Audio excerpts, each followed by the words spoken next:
दक्षिण Kolkata law college परिसर में जड़े छात्री को गणदुष्कर्म मामलें कोलकाता पुलिस शनिवार जड़े सुरक्षाकर्मी को गिरफ्त कर पूर्वर मुख्य अभियुक्त तृणमूल कांग्रेस नेता समेत 3 जन को गिरफ्त कर यार अर्थ होउछि चतुर्थ गिरफ्तारी। पुलिस सूत्ररू मिलिथिबा सूचना अनुसार गणदुष्कर्म समय सिक्यूरिटी गार्ड पिनाकी बानार्जी उपस्थित थिले बोली तदंतरू जଣା पड़छि। अभियुक्त निर्देश क्रमे से महिला को एकुटिया छाड़ी निज गार्ड रूम रू बाहरी जाइथिले। पीड़िता बारंबार साहाय्य पई अनुरोध करने सत्वे गार्ड तांको साहाय्य करिनथिले। घटना संपर्क में कॉलेज कर्तृपक्ष किंबा पुलिस को जणाइबा तांको दायित्व, किंतु से ताहा मध्य करिनथिले। पचरा उचरा बेले तांकर अवहेला जଣା पड़िबा परे तांको एबे गिरफ्त करा जायछि। गणदुष्कर्म घटनार तदंत पाई कोलकाता पुलिस 5 जणिया स्वतंत्र तदंतकारी टीम गठन करिछि।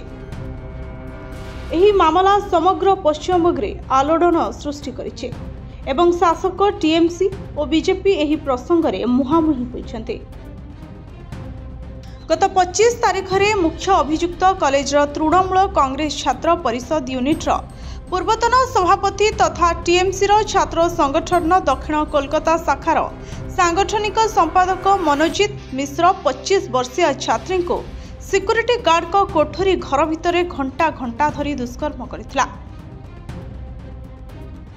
अन्य 2 जन ठिया होई एही अपराध को देखुथिले।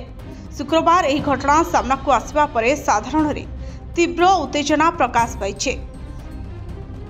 मुख्य अभियुक्त मनोजित मिश्र को बुधवार गिरफ्त करा जायथिबा बेले सह अभियुक्त प्रथम वर्षर छात्र जाइब अहमद एवं द्वितीय वर्षर छात्र प्रमित मुखर्जी को गुरुवार गिरफ्त करा जायछि। छात्रों को अभियोग अनुसार परीक्षा पाई फॉर्म दाखल करने को कैंपस रे पहुंचवा परे तांको आक्रमण करा जायथिला। तांको बलपूर्वक गार्ड रूम को निया जायथिला, जेउठारे तांको पोशाक उतारी दुष्कर्म करा जायथिला। मिश्रଙ୍କ विवाह प्रस्ताव को प्रत्याख्यान करिबारु तांको आक्रमण करा जायथिबा अभियोग होइथिला एवं परे वीडियो व्यवहार करी तांको ब्लैकमेल करने को मध्य धमक दिया जायथिला।